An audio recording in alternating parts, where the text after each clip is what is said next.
Chapter 17.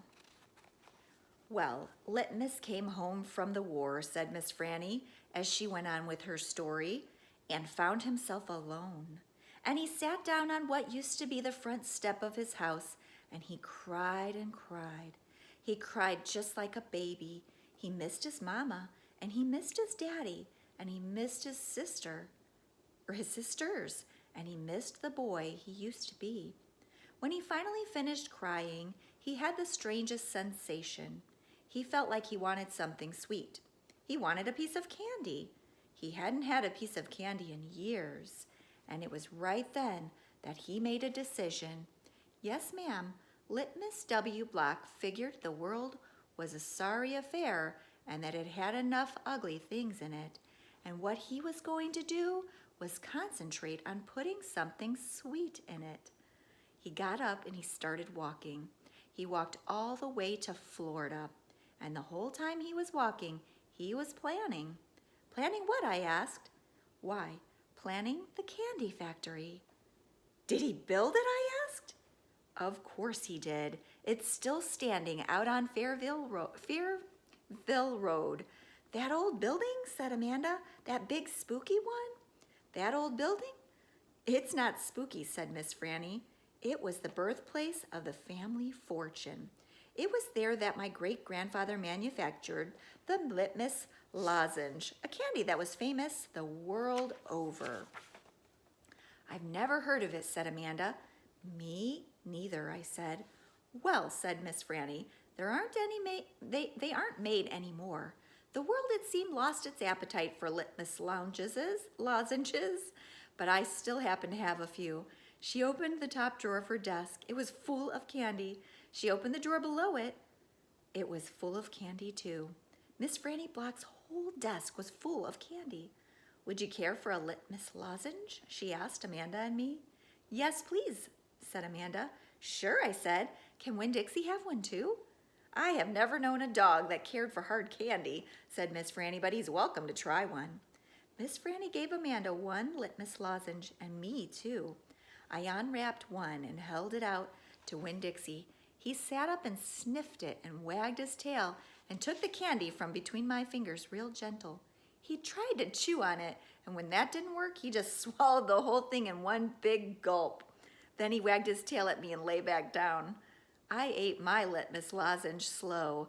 It tasted good. It tasted like root beer and strawberry and something else. I didn't have a name for it. Something that made me feel kind of sad. I looked over at Amanda. She was sucking on her candy and thinking hard. Do you like it? Miss Franny asked me. Yes, ma'am, I told her. What about you, Amanda? Do you like the Litmus lozenge? Yes, ma'am, she said, but it makes me think of things I feel sad about. I wondered what in the world Amanda Wilkinson had to feel sad about. She wasn't new to town. She had a mama and a daddy. I had seen her with them in church. There's a secret ingredient in there, said Miss Franny. I know it, I told her. I can taste it.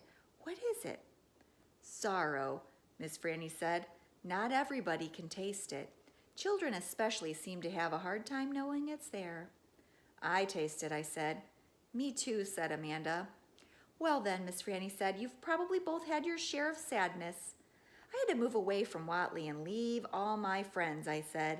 That is one sadness I have had. And Dunlap and Stevie Dewberry are always picking on me. That's another sadness. And the biggest one, my biggest sadness, is that my mama left me when I was still small. And I can hardly remember her. I keep hoping I'll get to meet her and tell her some stories. It makes me miss Carson, said Amanda. She sounded like she was going to cry. I have to go. And she got up and almost ran out of the Herman W. Block Memorial Library. Who's Carson? I asked Miss Franny. She shook her head. Sorrow, she said. It's a sorrow-filled world. But how do you put that in a piece of candy? I asked her. How do you get that taste in there? That's the secret, she said. That's why Litmus made a fortune. He manufactured a piece of candy that tasted sweet and sad at the same time. Can I have a piece to take to my friend Gloria Dump? And another one to take to Otis down at Gertrude's Pets? And one for the preacher? And one for Sweetie Pie, too. You may have as many as you want, said Miss Franny. So I stuffed my pockets full of litmus lozenges, and I thanked Miss Franny for her story, and I checked out Gone with the Wind, which was a very big book, and I told Winn-Dixie to get up, and the two of us left and went over to Gloria Dump's. I rode right past the Dewberry house. Dunlap and Stevie were playing football in the front yard, and I was just getting ready to stick my tongue at them. But then I thought about what Miss Franny said about war being hell, and I thought about what Gloria Dump said about not judging them too hard. And so I just waved instead. They stood and stared at me, but when I was almost all the way past, I saw Dunlap put his hand up in the air and wave back. Hey, He hollered, hey, Opal. I waved harder, and I thought about Amanda Wilkinson and how it was neat that she liked a good story the same as I did. And I wondered again, who was Carson? Chapter 18. When we got to Gloria Dump's, I told her I had 2 surprises for her and asked which one did she want first, the small one or the big one. The small one, said Gloria. I handed her the litmus lozenge and she moved it around in her hands, feeling it. Candy? She said. Yes, ma'am, I told her. It's called a litmus lozenge. Oh, Lord, yes, I remember these candies. My daddy used to eat them. She unwrapped the litmus lozenge and put it in her mouth and nodded her head. Do you like it? I asked her. Mm-hmm. She nodded her head slowly. It tastes sweet, but it also tastes like people leaving. You mean sad? I asked. Does it taste like sorrow to you? That's right, she said. It tastes sorrowful, but sweet. Now, what's surprise number 2? A book, I said. A book? Uh-huh. I said, I'm going to read it out loud to you. It's called Gone with the Wind. Miss Franny says it's a great book. It's about the Civil War. Do you know all about the Civil War? I have heard it mentioned a time or two, said Gloria, nodding her head and sucking on her litmus lozenge. It's going to take us a long time to read this book, I told her. There are 1,037 pages. Woo-wee, said Gloria. She leaned back in her chair and crossed her hands on her stomach. We best get started then. And so I read the first chapter of Gone with the Wind out loud to Gloria Dump. I read it loud enough to keep her ghosts away, and Gloria listened to it good. And when I was done, she said it was the best surprise she had ever had, and she couldn't wait to hear chapter 2. That night, I gave the preacher his litmus lozenge right before he kissed me goodnight. What's this? He said. It's some candy that Miss Franny's great-grandfather invented. It's called a litmus lozenge. The preacher unwrapped it and put it in his mouth, and after a minute he started rubbing his nose and nodding his head. Do you like it? I asked him. It has a peculiar flavor. Root beer, I said. Something else. Strawberry? That too, but there's still something else. It's odd. I could see the preacher getting further and further away. He was hunching up his shoulders and lowering his chin and getting ready to pull his head inside his shell. It almost tastes a little melancholy, he said. Melancholy? What's that? Sad, said the preacher.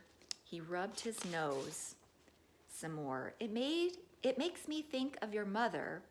Winn-Dixie sniffed at the candy wrapper in the preacher's hand. It tastes sad, he said and sighed. It must be a bad batch. No, I told him. I sat up in bed. That's the way it's supposed to taste. Litmus came back from the war and his whole family was dead.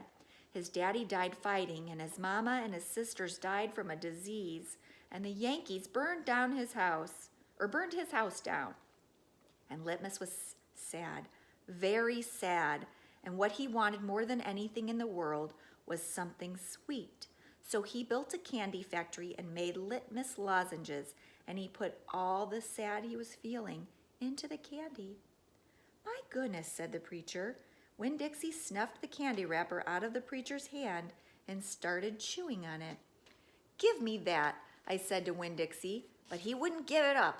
I had to reach inside his mouth and pull it out. You can't eat candy wrappers, I told him. The preacher cleared his throat.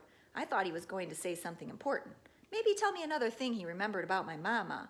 But what he said was, "Opal, I had a talk with Mrs. Dewberry the other day.